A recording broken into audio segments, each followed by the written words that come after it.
It was a quiet Sunday morning in Baton Rouge, Louisiana. Birds chirped lazily over the oaks, and the local Baptist church had just wrapped up its early service.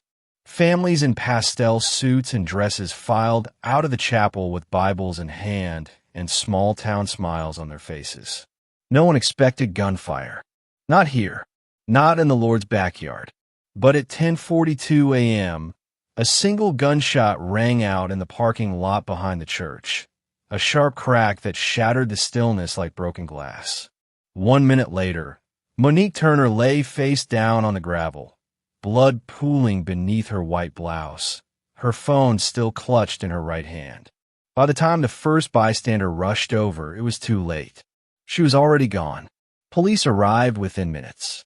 And standing just a few feet away, weapon still warm in his hand, was 28-year-old Jamal Rivers, her ex-boyfriend. His eyes were red, but he didn't cry. He didn't run either. He simply placed the gun on the hood of a nearby truck, raised both hands in surrender, and whispered, "Tell my father I couldn't do it." The town was stunned.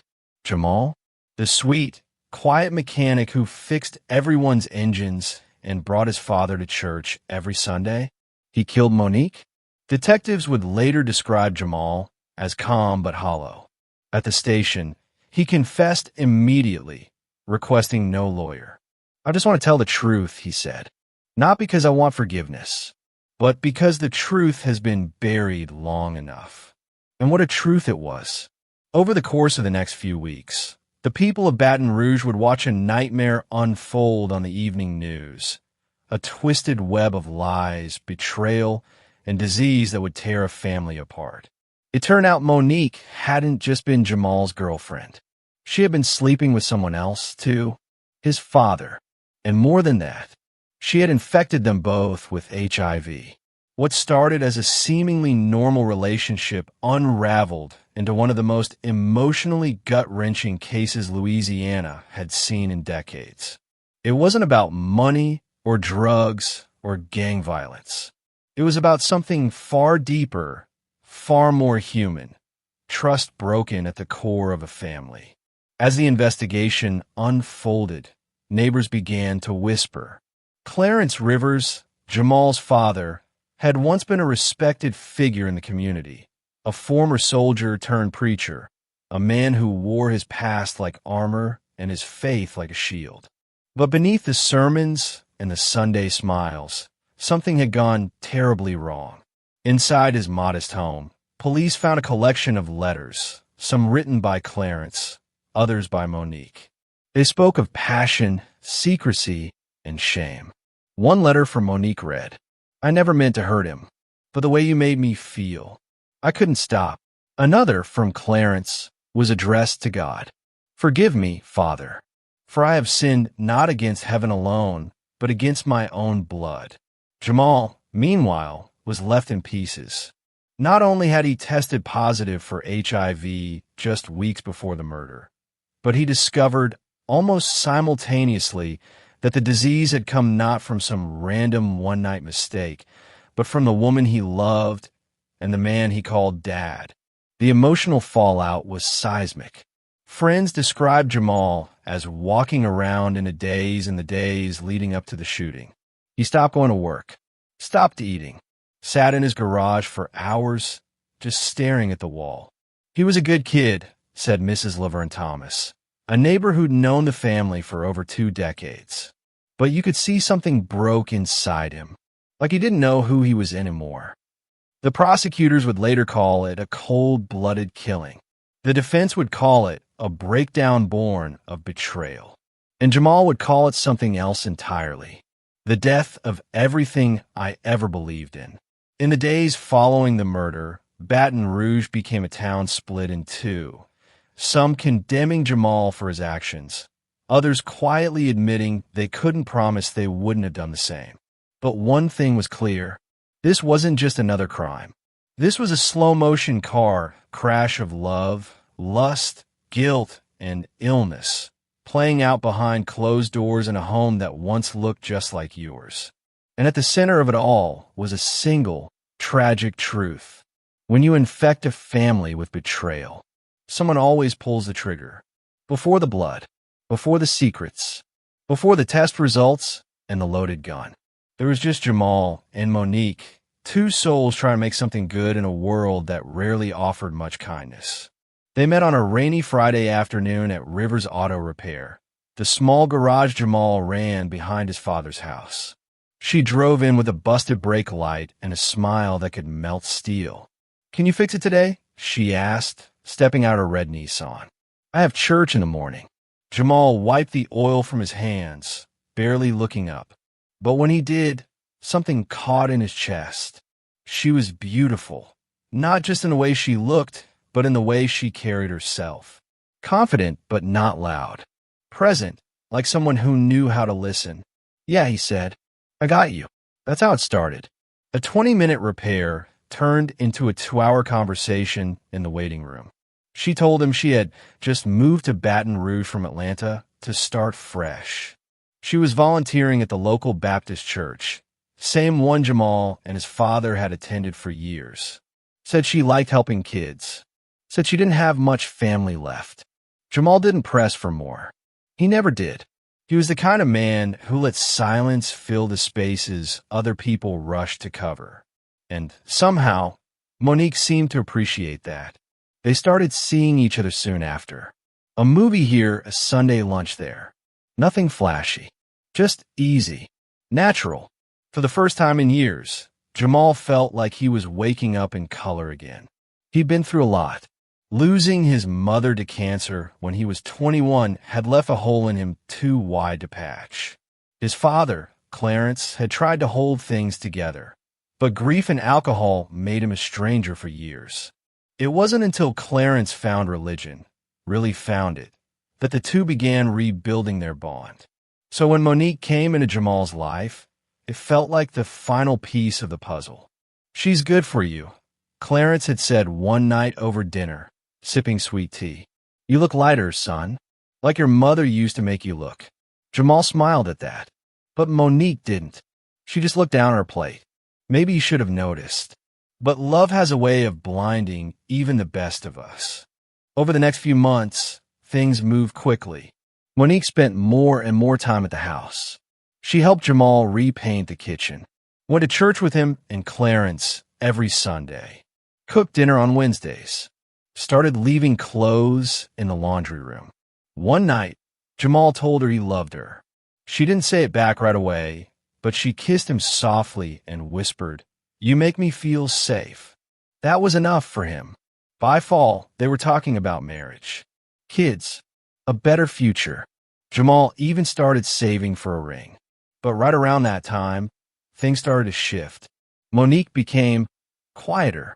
She'd go on long walks alone, wouldn't always answer calls. Sometimes he'd find her crying in the bathroom, brushing it off with a tired smile and a just hormones excuse. And there was something else. She'd started spending more time at church, but not with Jamal. She began attending weeknight Bible study groups that Jamal had never heard of. She volunteered late hours, some nights until 10, 11 p.m. "She's passionate about the mission," Clarence said when Jamal asked. "Sometimes the Lord calls us in ways others can't understand." It didn't sit right. But Jamal, ever the loyal son and quiet lover, kept his doubts to himself, until the distance became unavoidable. One night, Jamal came home early from work and found Monique sitting alone in the living room, her phone face down, her body tense. When he kissed her cheek, she flinched. "Everything okay?" he asked. She nodded too quickly. "Just tired." Later, while she was in the shower, her phone lit up. A message popped across the screen. "I need to see you again." Last night wasn't enough. From a number Jamal didn't recognize. His stomach dropped. He didn't say anything that night. Didn't scream. Didn't confront her. He just went to bed next to her in silence, staring at the ceiling fan and wondering who the hell he'd been sleeping next to all these months. Still, he told himself, it's not what I think. Maybe it's nothing. Maybe it's a misunderstanding. The next morning, she made him pancakes like always. Kissed him goodbye like always. told him, "I love you," for the first time. And he said it back. But something had already broken. From that point on, Jamal started pulling away, not just from Monique, but from the world. He skipped his weekly basketball games, slept less, talked less, stopped laughing at the dumb memes his cousin sent him every morning. He knew something was wrong. He just couldn't imagine how wrong it truly was. Because the truth wasn't that Monique was cheating. It was who she was cheating with, and what she had already left behind inside him. Jamal had always looked up to his father. Even during the darkest years, when Clarence Rivers was drowning in booze and barely holding a job, Jamal still saw something noble in him. A quiet strength, a man trying to crawl his way back from the edge. And when Clarence got sober, found God, and became a respected voice in their church community, Jamal was proud. Proud to be his son. Proud to see his father baptize new believers and preach sermons that made old ladies cry and young men nod their heads in silence. So when things with Monique started feeling off, Jamal did what he'd always done. He went his dad. They sat out back on the porch one evening, the air thick with humidity and the smell of cut grass. Jamal stared out at the fence, watching fireflies blink like fading stars. "She's different lately," he said. "You notice anything?" Clarence took a long sip of iced tea before answering. "She's a woman, son. They go through things we don't always understand. Give her space. Trust her." Jamal nodded. He wanted to believe that. But the way Clarence said it, too fast, too firm, like he already had the answer ready. The following Sunday, Jamal saw it again, something he'd missed before. After service, Clarence and Monique stood talking near the pulpit. From a distance, it looked innocent, but the way she touched his arm when she laughed, too familiar, too soft. And when Clarence saw Jamal watching, he quickly stepped back like a kid caught stealing candy. Jamal felt the first true crack in his chest. Still, he said nothing.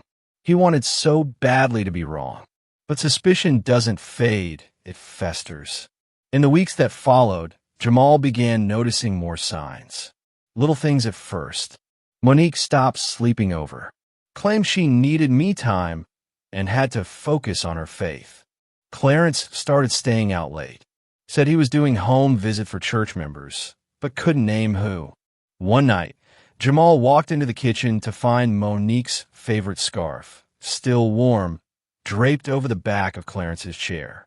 When he asked his dad about it, Clarence just smiled. "She left it here last time she visited," he said. "Guess she forgot." Jamal wanted to scream, but he didn't. He just nodded and pretended it made sense.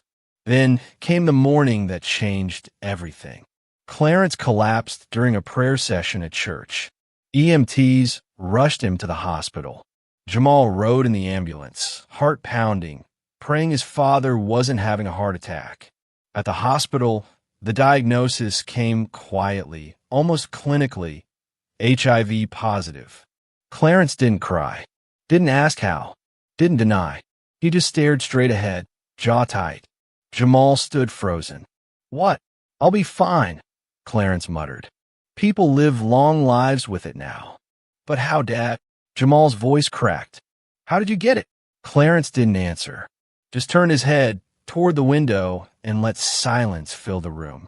Jamal left the hospital that night in a fog. By the time he pulled into his driveway, his hand was shaking. He dug through his glove compartment, pulled out the test kit he'd picked up 2 weeks earlier, but had been too afraid to use. He did it in the bathroom, alone. No instructions needed. He'd watched enough YouTube videos. 20 minutes later, the result blinked back at him like a death sentence. Positive. Jamal dropped to the floor. The next hours were a blur. At some point, he found himself outside in the driveway, shirtless, barefoot, screaming into the night sky like a wounded animal. A neighbor called the cops. They didn't arrest him, but told him to take it inside and call someone. But who do you call when the only people you love are the ones who destroyed you? The next day, Jamal confronted Monique. She stood in the kitchen, arms crossed, eyes hollow. "You gave it to me," he said. Her lips trembled, but she said nothing. "And you gave it to him, too?" Jamal added, his voice shaking. "My father. Is that what this was? Some sick game?" Monique didn't deny it. She just looked at him and said, "I didn't mean for it to go this far." Jamal stood frozen, fists clenched at his sides. His breath came heavy, his eyes locked on hers like they were searching for something. Remorse, maybe. Anything real. But Monique didn't move. Instead, she said quietly, almost like it hurt to say it, "You think I did this because I wanted to hurt you?" Jamal didn't answer. "I was broken long before I met you, Jamal." He scoffed. "Don't start with the excuses." "It's not an excuse," she said. "It's the truth." Her voice was different now. Smaller. Not defensive, just tired. The kind of tired that comes from carrying things no one else ever saw. "I grew up bouncing between homes. My mom was hooked on pills. My uncle, he taught me what it meant to keep secrets. I was 12 the first time I ran away. I learned early that if you want someone to stay, you give them what they want." She looked up at him, eyes red but dry. "By the time I got to Baton Rouge, I wasn't looking for love. I was looking for peace." A pause. Something soft. Her hands trembled as she kept talking. "Your father, he was kind. Gentle in a way I hadn't seen before. He listened. He made me feel seen. And I know it's sick, Jamal. I know it's wrong. But when you've spent your life being nothing, even the wrong kind of attention can feel like mercy." Jamal swallowed hard. The fire in his chest didn't fade, but it twisted into something else. Confusion, maybe. Pity? No, too soon. "And you," she added, "you made me feel safe. You made me think maybe I could be someone new, someone better. But by then, I'd already ruined it." She paused. "I didn't know about the virus. Not for sure. I was scared. Too scared to find out. Too scared to lose the only real thing I'd ever had." Jamal stepped back. "You had choices. I know. You could have told the truth." She nodded slowly. "But the truth never saved me before, Jamal. It only ever got me hurt." He stared at her for a long time. Then, quietly, almost to himself, "Now you've hurt everyone else instead." Jamal lunged forward, but stopped inches from her face. "You ruined us." "No," she whispered. "You were already ruined." He didn't know what that meant. Still doesn't. Later that night, Clarence showed up at the house. Alone. He knocked once, then let himself in. Jamal was sitting on the floor, back against the wall, eyes red and unfocused.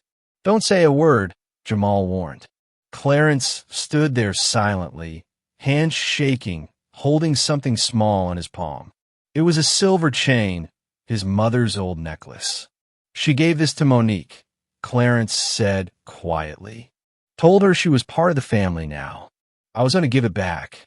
I thought maybe it would mean something." Jamal stared at him for a long time. "Get out." Clarence opened his mouth, closed it, and left without another word. From that day on, Jamal stopped being Jamal. He became a shell, drifting from work to home to nowhere. He didn't answer calls, didn't return texts. He spent most nights in the garage, sitting in the dark, gripping his mother's old photo in one hand and a revolver in the other.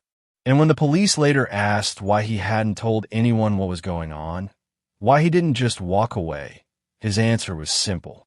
"Because I had nothing left to walk toward." Jamal didn't sleep the night he tested positive. He sat in the bathroom with the lights off, the tiny plastic strip still glowing in his hand like a cursed relic. One red line meant negative. Two meant death, or something close enough. His was clear as day. Two crimson slashes. No mistaking it. He stared at his reflection in the mirror. He looked the same, but nothing was the same anymore. He had HIV. He didn't know who to call. Not his cousin. Not his pastor. And certainly not his father. Not yet. The only name he could bring himself to say aloud was Monique. So he called her. She didn't pick up the first time, or the second. It wasn't until his fifth call, 2:12 a.m., that she finally answered. Her voice was groggy. Jamal, I tested positive. Silence. I said. He repeated, voice cracking, I have HIV. Still nothing. Then a breath. A long, painful breath. I'm sorry, she whispered. For what? For giving it to me? Or for lying every damn day of your life? Jamal, please. Don't. I don't need your guilt. I need the truth. There was a pause. Then, quietly, I didn't know, not for sure. I was scared. Scared. Jamal's voice rose. You slept with me. You told me you loved me. You told me you wanted kids. And the whole time you were carrying this inside you. I didn't mean.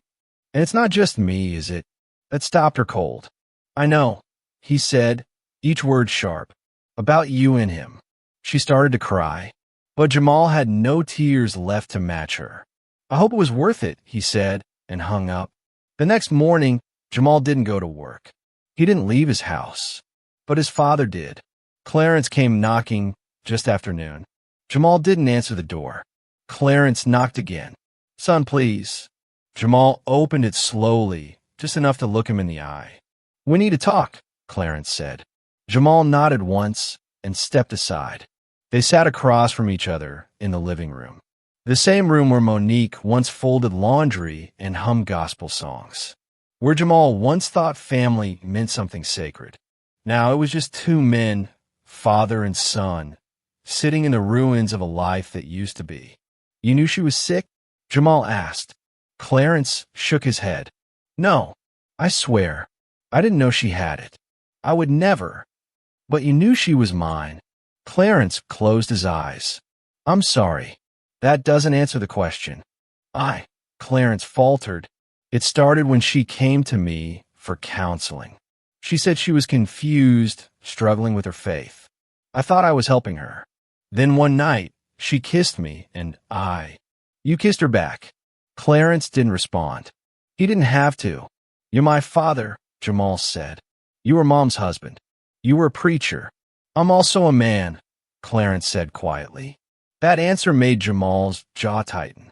You think that justifies anything? No, Clarence admitted. It doesn't. Nothing does. Silence fell between them like a guillotine. Finally, Clarence leaned forward. I never meant to betray you. I thought I could control it. That it was just weakness, temptation. I thought if I asked God for forgiveness. God, Jamal barked a bitter laugh. God didn't sleep with your son's girlfriend. Clarence looked like he'd been slapped. I'm dying, he said after a moment. Doctor said my immune count is already crashing. This thing is going to kill me. Good, Jamal muttered. Clarence's eyes glistened. I deserve that. Jamal stood up. You deserve worse. Clarence nodded. I know. He stood, too, and reached into his jacket pocket, pulled out a small folded photograph. It was Jamal's mother, smiling in a sundress, standing by a lake, holding a baby Jamal in her arms. I look at this every day, Clarence said, voice trembling. I asked her to forgive me, but I know she won't, and I know you won't either. He placed a photo on the coffee table and walked toward the door. Before he left, he paused. I lost her once, he said. I lost you now. I don't know how to live with that. Then he was gone. Jamal stared at the photo long after the door clicked shut. The woman who once held their family together. Now, just a memory in glossy paper. He pressed the picture to his chest and slid to the floor, sobbing until the sun dipped behind the windows and darkness took the room whole. For the next few days, Jamal didn't speak to anyone. Not Monique, not Clarence, not his friends. He locked himself in his garage, sitting among the smell of oil and rust, sometimes holding a wrench, sometimes a gun. And in his notebook, the same one he once used to sketch engine diagrams, he began writing. It started as a letter to his mother, then a confession, then something darker. I feel like a virus, he wrote. Like everything I touch is poisoned. Maybe I was never meant to be loved. And under that, if I have to live with this for the rest of my life, so should she. For the first time in his life, Jamal Rivers felt like a stranger in his own skin. He couldn't eat, couldn't sleep, could barely breathe without wondering what was now pulsing inside his blood, what was quietly consuming him day by day, cell by cell. But the worst part wasn't the virus. It was the rage. It sat in his chest like a furnace with no off switch. Not hot like fire, but cold, like metal left outside in January. Quiet, steady, inevitable. He thought about Monique constantly. Her laughter, her perfume, the way she'd fall asleep on his chest during movies, humming under her breath. Was it all fake? He thought about his father, Clarence, the man who baptized children on Sunday and betrayed his own son by Monday. The man who stood behind the pulpit with his Bible in one hand and Monique's body still warm under his skin. It made Jamal sick. Literally. He threw up twice a day. Stopped shaving. Stopped fixing cars. His voicemail filled up. His inbox overflowed. The world moved on without him. And Jamal sat in the dark, writing things no one would ever read. The notebook he'd once used for engine specs was now filled with one-line entries. I hate them both. God doesn't speak to me anymore. Maybe I was born to suffer. I want her to bleed like I did. He's still my father, but I can't stand to look at him. One night, he wrote 6 words that would later haunt a courtroom. If I kill her, will it stop? He didn't plan it at first. Not like a movie villain with blueprints and timelines. It was more like a slow leak in a dam. A drip here, a crack there, until finally one bad dream, too many, one missed therapy session, one unanswered call from his cousin, and something gave way. He started visiting the gun range again. He told himself it was just to let off steam. But the sound of bullets slamming into targets felt too satisfying. Too right. He cleaned his father's old revolver, polished it until it gleamed. And still, somewhere in the back of his soul, a voice pleaded, "Don't do it, Jamal. You're not a killer. You're not like them." But that voice was getting quieter by the day. Then came the voicemail. It was from Monique, left at 2:37 a.m. Her voice was slurred, emotional, maybe drunk, maybe just exhausted. "I don't know if you'll ever forgive me. I don't even know if you should. I want you to know I never meant to hurt you. Or him. I was lost, Jamal. I was looking for something, and I messed everything up. I'm sorry. I really am. But what's done is done, and now we all have to live with it." He replayed that message 26 times. Each time, the apology felt emptier. Each time, "we all have to live with it," sounded more like a taunt. 3 days later, he saw her by chance. She was in the church parking lot, talking to Clarence, laughing. It was the laugh that did it. That high-pitched, carefree sound that used to make his heart melt, now made his stomach twist. He sat in his truck, hands gripping the wheel, watching them from a distance. Clarence reached out, touched her arm. She didn't pull away. Jamal's knuckles turned white. And in that moment, something inside him shattered. That night, Jamal went home and laid out everything on the table. The revolver, a single bullet, the photograph of his mother holding him as a baby, and a folded page from his notebook with just one sentence. If pain is contagious, maybe justice should be too. He stared at those 4 items for nearly 2 hours. Then he loaded the bullet and waited. The next morning, he texted Monique. "We need to talk. One last time." She replied quickly. "Okay. Where?" "Church. Behind the building. Noon." "Why there?" "Because that's where this all began." Jamal didn't sleep that night. He sat on his porch, smoking cigarettes he hadn't touched in years, listening to cicadas drone and watching the moon hang low over the rooftops. He thought about turning back, thought about checking himself into a hospital, thought about the look on his mother's face if she could see what he was planning. But most of all, he thought about what it felt like to be robbed of everything, his health, his future, his family, by the only 2 people he'd ever truly loved. The next day was Sunday. People poured out of the church, all smiles and warm hugs. Jamal waited in his truck. At 12:03 p.m., Monique stepped around the side of the building, alone. He got out. She smiled nervously. "Hey." Jamal didn't answer. Just walked toward her, slow and steady. "I didn't think you'd actually come," she said. Still no response. She took a step closer. I meant what I said in the message. I never wanted any of this." "You just wanted what you wanted," Jamal said flatly. Monique nodded. "Yeah, I guess I did. You knew about me. About him. And you still. I didn't know what else to do." Jamal's eyes narrowed. "You could have told the truth." Her lips parted, but the words never came. He raised the revolver. Monique's face changed. Confusion, fear, recognition, all in a split second. "Jamal, wait, please." One shot, sharp, echoing across the lot. She dropped instantly. Jamal didn't run. He stood over her for a moment, looked down at what used to be his world. Then he picked up his phone and dialed 911. "This is Jamal Rivers," he said, voice shaking. "I just shot someone. I'll be waiting." And then he whispered, almost to himself. I couldn't do it to him. The courtroom was packed. Reporters from local news stations lined the back wall. Church members filled the pew-like benches. Monique's half-sister sat near the front in a black veil, trembling. Clarence Rivers wasn't there. Not that anyone expected him to be.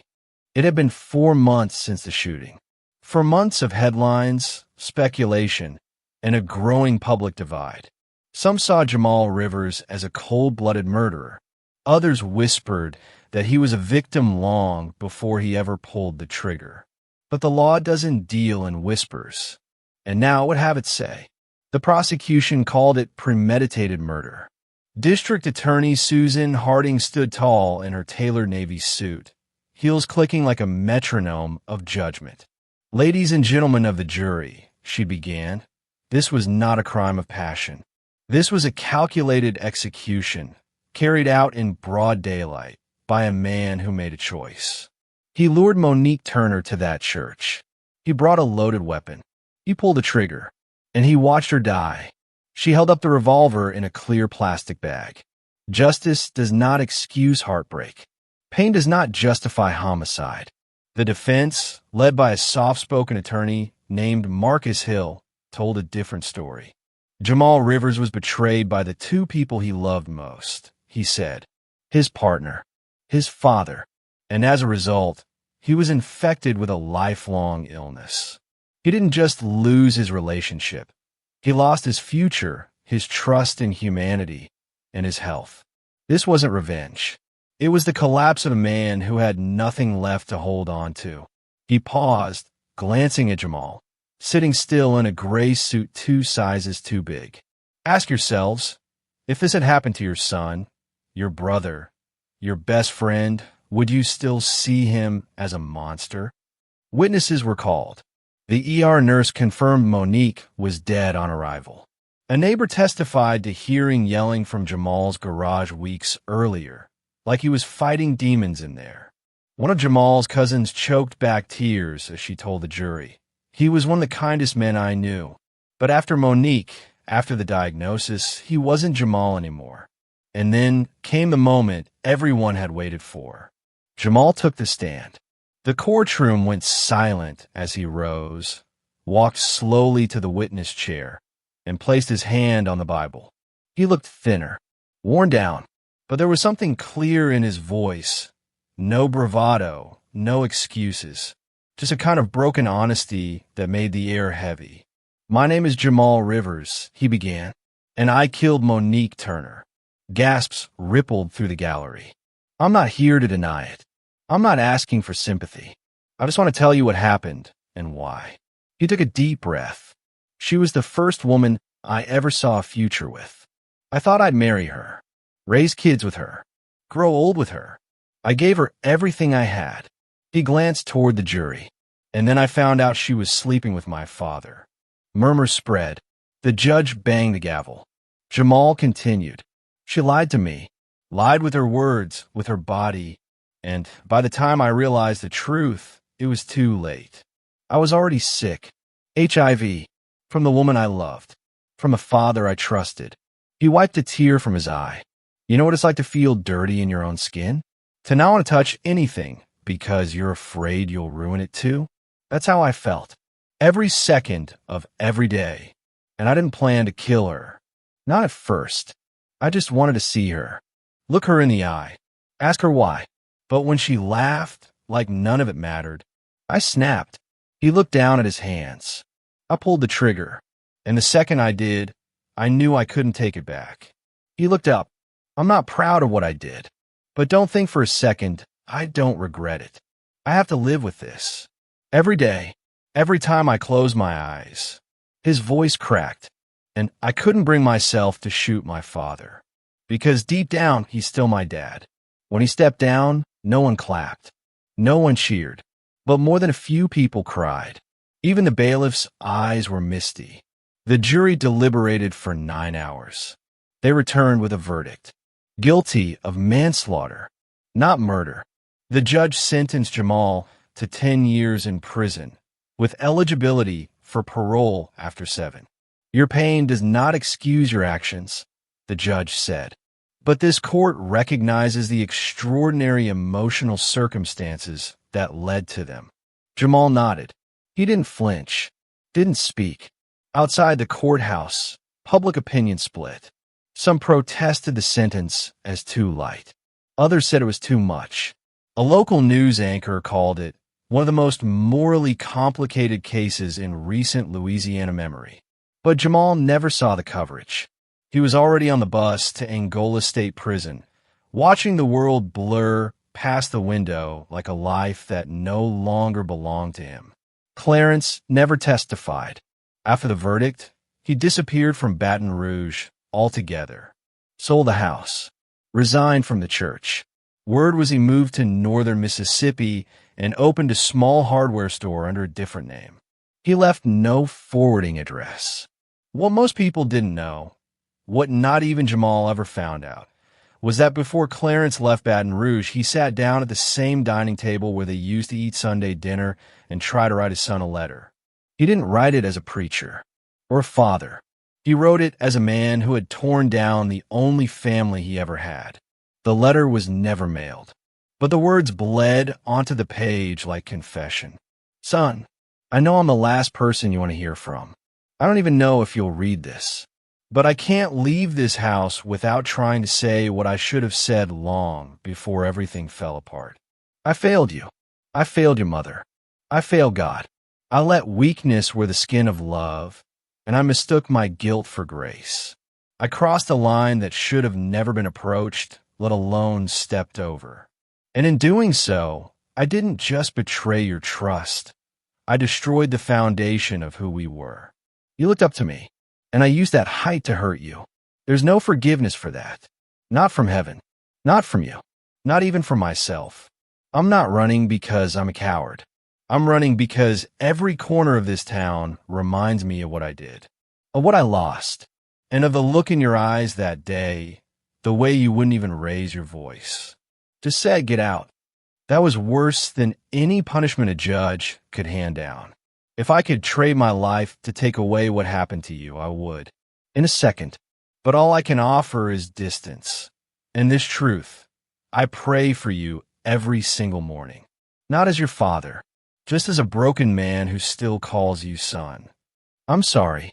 Not because I got caught, but because I know I took something from you I can never give back. Dad, asterisk. He folded it neatly, slipped it into an envelope, wrote Jamal's name on the front, and then he burned it. Monique was buried in a modest cemetery on the east side of town. Only 4 people attended the funeral: her half-sister, a cousin from Atlanta, and 2 volunteers from church. No eulogy, no choir, no flowers except the ones already wilting on the casket. No Clarence, no Jamal, just silence. Angola State Prison was nothing like Jamal had imagined. It wasn't the shouting, the gangs, or the cold concrete floors that got to him. It was the silence, a kind of hollow stillness that sank into your bones, made you forget what the world outside sounded like. Each day passed like molasses, slow, heavy, indistinguishable from the one before. Wake up, count, work, eat, count again, sleep, and somewhere in between, he wrote. It started with a letter to his mother. He never mailed it, just folded it neatly and tucked it into his Bible. Mama, I hope you're not watching me right now, because I ain't the boy you raised, but I'm trying. I swear to God, I'm trying. Then came letters to Monique, then to Clarence, then to a version of himself that no longer existed. He wrote about pain, about what it felt like to be betrayed by the hands that once held you, about rage that simmers so long it turns to ash. He didn't write for forgiveness. He wrote because if he didn't, the silence might kill him first. At first, other inmates kept their distance. He wasn't a gangbanger, wasn't loud, didn't posture, just a quiet man with tired eyes and ink-stained fingers. Then one day, a lifer named Darnell slid a note under his bunk. You a poet or a preacher? Jamal replied, neither, just someone who messed up real bad. The prison chaplain offered Jamal a spot in a support group for HIV-positive inmates. He refused at first, too proud, too ashamed. But 3 weeks later, he showed up, sat in the back, didn't speak. He listened to grown men cry over the families they infected, lovers they'd lied to, bodies that betrayed them. It didn't make him feel better, but made him feel less alone. About 6 months into the group meetings, something happened that Jamal never talked about, not even in his letters. It was a Tuesday night. Lights had gone out, count was done. Jamal was lying on his bunk in silence when he heard something. A scraping, then a soft thud. He sat up. The noise was coming from 2 cells down. Maurice, young kid, just turned 22, HIV positive, quiet, the kind that kept his head low and his sleeves longer than they needed to be. Jamal moved fast, calling out as he ran. Guard, we need a CO now.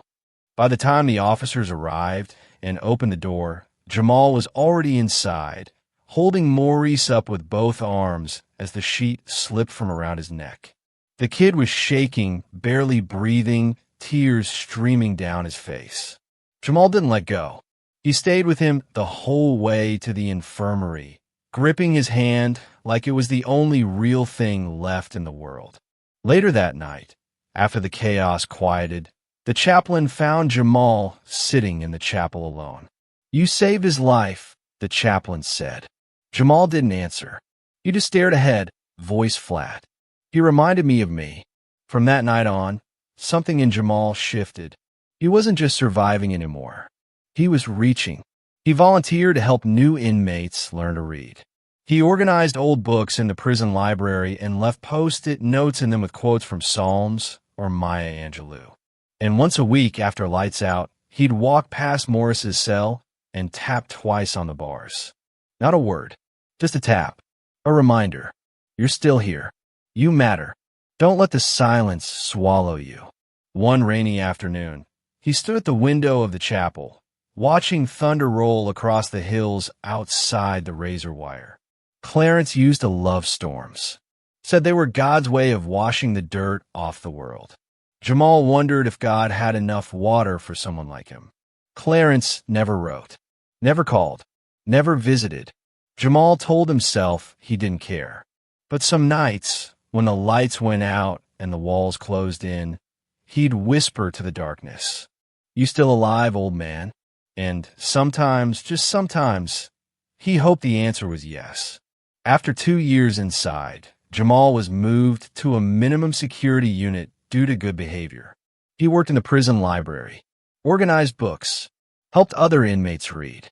One day, a correctional officer handed him a manila envelope. No return address, just his name in block letters. Inside was a single sheet of paper. Asterisk. I still see her face every night. I know you hate me. I don't blame you, but I do pray for you. Every morning. Dad, asterisk.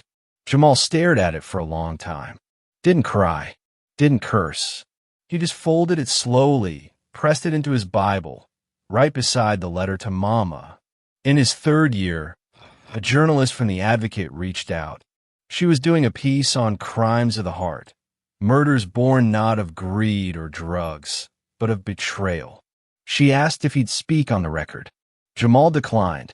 "I already told my story," he said, "and it damn near killed me." But when parole hearings came around in year 7, that same journalist submitted an op-ed to the board. It read, in part, what Jamal Rivers did was wrong, but what was done to him broke something deep. He didn't kill a stranger.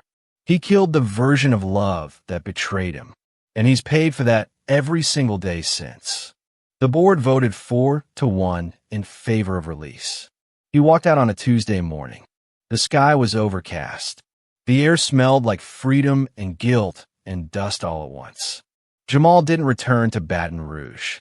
He moved to Shreveport, took a job detailing cars, lived in a tiny apartment above a laundromat, went to church in the back row, spoke to no one unless spoken to. He wasn't looking for redemption, just stillness. Some nights, he'd pull out the old letters, read them again. The one to Mama, the one from Clarence, the ones to Monique, never mailed, just written to exhale the ache. He never remarried, never dated, but he lived, quietly, simply. And one day, years later, he mailed a short note to the prison chaplain who once handed him a worn Bible and said, "Start with Psalms. When you can't pray, let someone else do it for you." The note read, "I'm still broken, but I'm not bleeding anymore. That has to count for something." Jamal Rivers lived the rest of his life in quiet places. He worked 6 days a week at the same auto shop in Shreveport, kept his apartment clean, went to church on Sundays, and spoke when spoken to. Nothing more, nothing less. He didn't drink, didn't date, didn't explain. To most, he was just a quiet mechanic with tired eyes and gentle hands. Someone who never raised his voice and always gave you a fair deal on a transmission job. But to those who knew or thought they knew, he was something else. A murderer. A man who once let rage pull the trigger.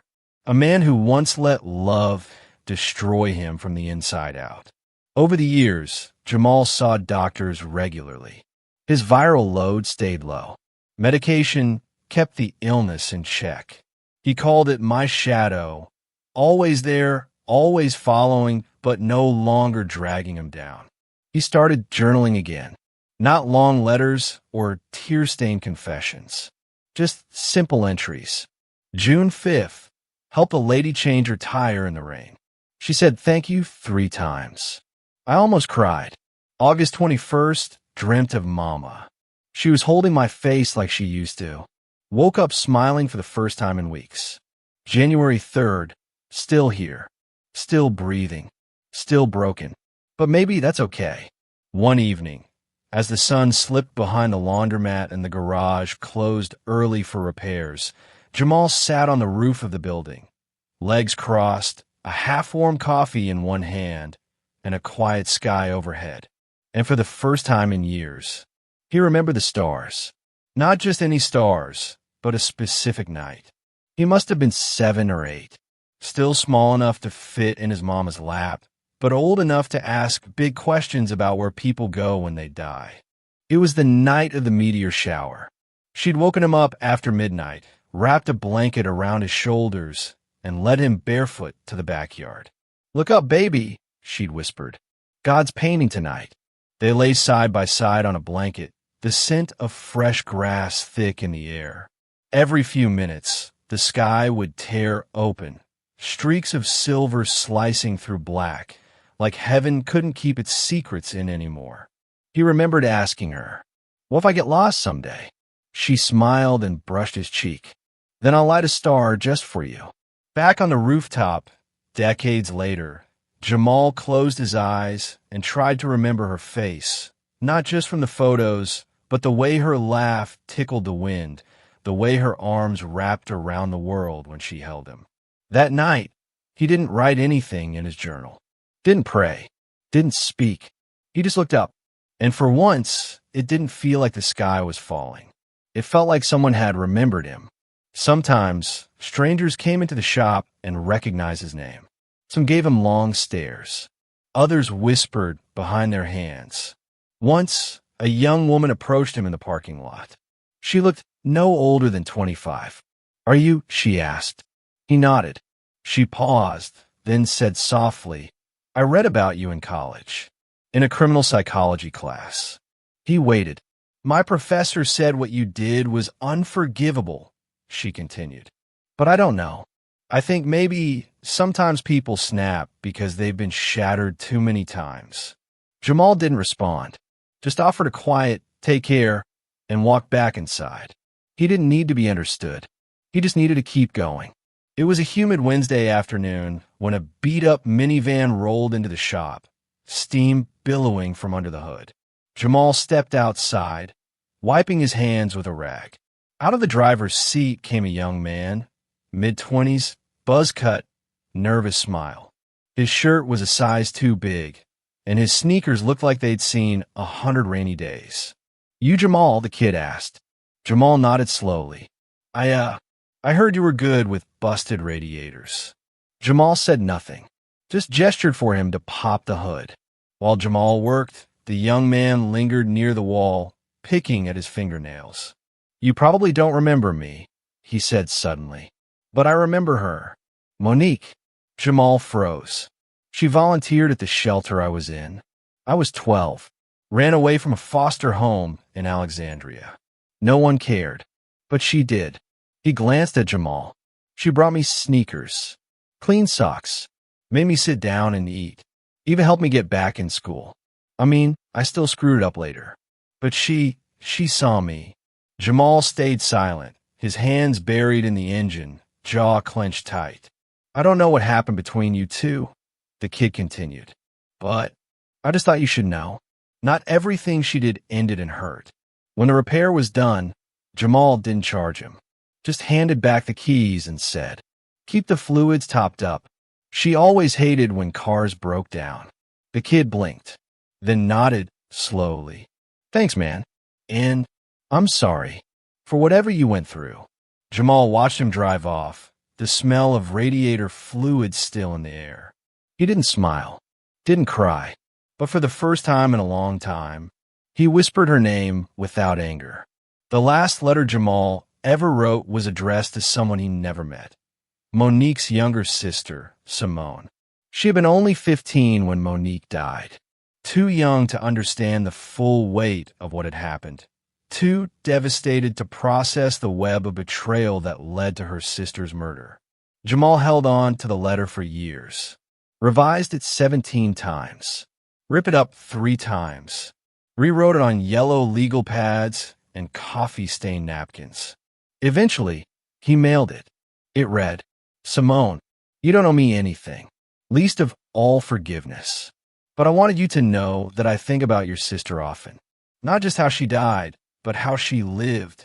The warmth in her voice. Her laugh. Her kindness before everything went wrong. I failed her. I failed myself. I failed everyone. What I did can never be undone. But every day I wake up and try to be better than the man I was in that moment. Some days I succeed. Some days I don't. You may never read this. That's okay. I just needed it to exist." Jamal Rivers. He never heard back. But 2 weeks later, he found a single sunflower left on the hood of his car. No note. No signature. Just a flower. Bright. Simple. Forgiving. Years passed. The world kept moving.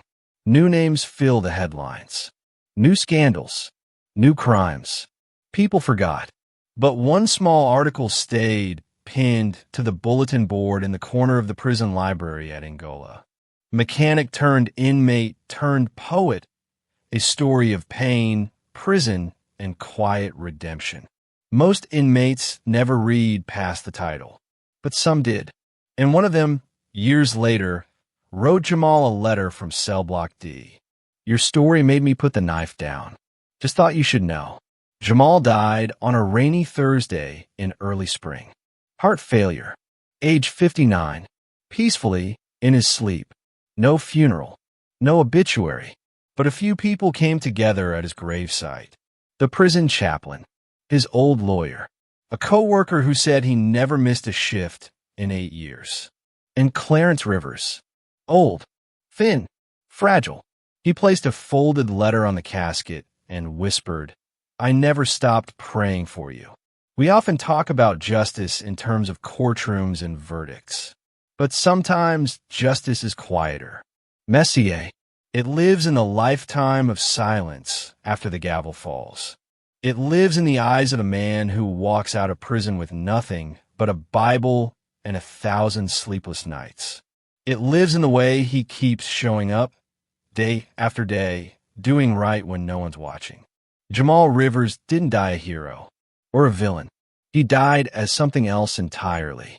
A man who broke and tried with everything he had left to build something out of the pieces. There's no monument with his name, no plaque on a prison wall, no headline that ever told the full truth. But somewhere in Louisiana, a librarian still keeps his letters filed in a drawer labeled "Hope" from the inside. Somewhere in Shreveport, a young mechanic still tells new hires about the quiet man who once worked beside him and always left a folded dollar under the vending machine in case someone came up short.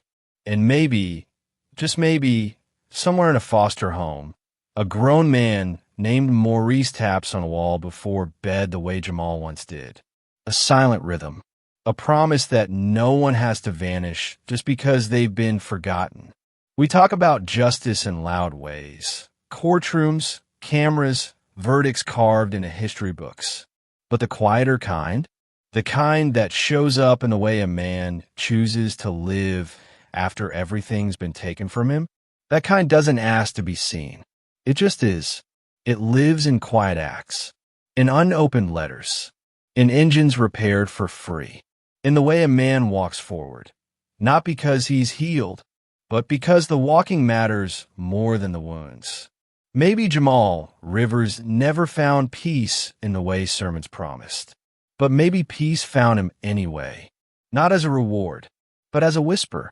Keep going.